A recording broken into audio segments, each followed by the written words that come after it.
Sinong unang naglabas?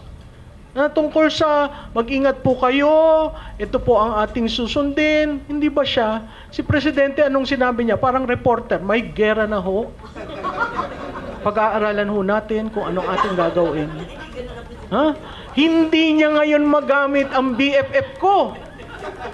Paano ka gagamit ng spokes tungkol sa gera? Eh, ang default niya, Duterte.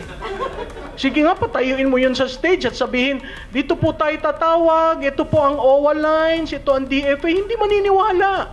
Bakit? Kasi ginamit mo sa politika ang spokes mo. So, sino ang journalist ngayon?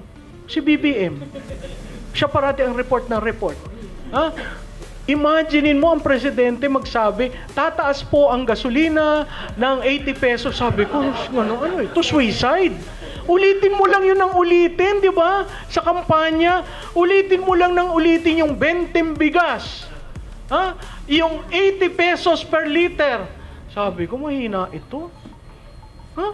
So, yun yung problema. And it's all communication. Even if you have a very good English-sounding, British English, whatever, compared to PRR, this expletive, nagmumura. Sabi nga ni Kaufman mahilig siya magmura. Pero hindi ibig sabihin, yung pagmumura niya, yun yung policy.